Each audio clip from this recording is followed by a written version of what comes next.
K+ News Network presents. దేశం యొక్క ఆందోళన కార్యక్రమాన్ని జయప్రదం కొరకు వ్యవసాయ కార్మిక సంఘాల ఆధ్వర్యంలో బైక్ ర్యాలీ.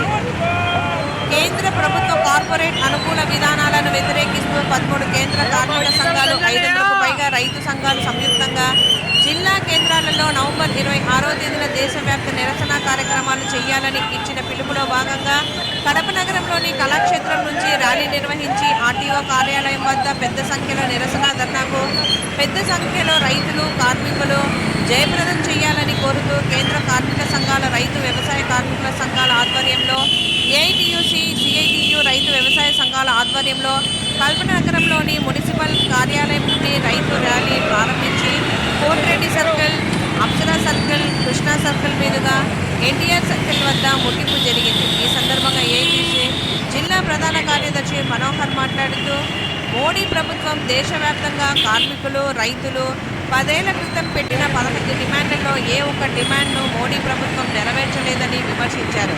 మధ్యతరగతి ప్రజలు పన్నులు చెల్లించలేక పేదరికంలోకి జారుకున్నట్లు నివేదికలను తెలియజేస్తున్నాయని, రైతులు, కార్మికులు మరింత పేదరికంలోకి నెట్టబడడానికి మోడీ ప్రభుత్వ ప్రజా వ్యతిరేక విధానాలే కారణమని తెలియజేశారు.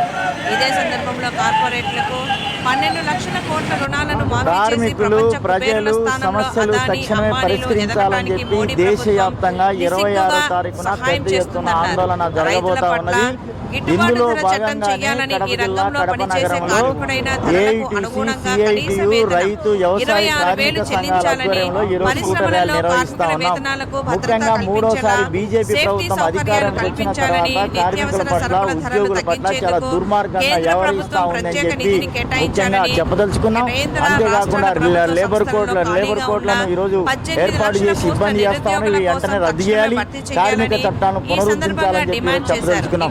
ముఖ్యంగా విశాఖ లాంటి ప్రైవేటీకరణ చేస్తా ఉన్నారు. కడప జిల్లాలో స్టీల్ ప్లాంట్ లేదు, స్టీమ్ వర్కర్లందరినీ ప్రైవేటీకరణ చేస్తున్నారు. స్టీమ్ వర్కర్లకు జీతం పెంచే పరిస్థితి లేదు. మొత్తం అంతా కూడా పబ్లిక్ సెక్టర్ను అమ్మేసే పని చేస్తూ ఉన్నారు. కాబట్టి ఇవన్నీ కాపాడడం కోసం తీవ్రమైన ప్రయత్నం జరుగుతూ ఉంది. రెండోది, రైతులకు గిట్టుబాటు ధర లేదు. వ్యవసాయ కార్మికులు కనీసం మినిమం 600 ఇచ్చే పరిస్థితి లేదు, 200 పని దినాలు లేవు. వీటన్నిటిని దృష్టిలో పెట్టుకొని కార్మిక వర్గం, రైతులు, వ్యవసాయ కార్మికులు అందరూ కలిపి 26వ తారీఖున పెద్ద ఎత్తున ర్యాలీ నిర్వహించడం కోసమే ఈ కార్యక్రమం నిర్వహిస్తూ ఉన్నాం. ర్యాలీకి ఇక్కడ నుంచి కార్పొరేషన్ నుంచి Ambedkar circle, Apsara circle, Krishna circle, 7 roads వరకు ఈ ర్యాలీ కార్యక్రమం జరుగుతూ ఉంది. కాబట్టి కార్మికులు, ఉద్యోగులు 26వ తారీఖున కడప కళాక్షేత్రం నుంచి జరిగే కార్యక్రమంలో ఉద్యోగులు అందరూ పాల్గొనాలని చెప్పి, కార్మిక వర్గం పాల్గొనాలని మీ తరఫున విజ్ఞప్తి చేస్తూ ఉన్నాం.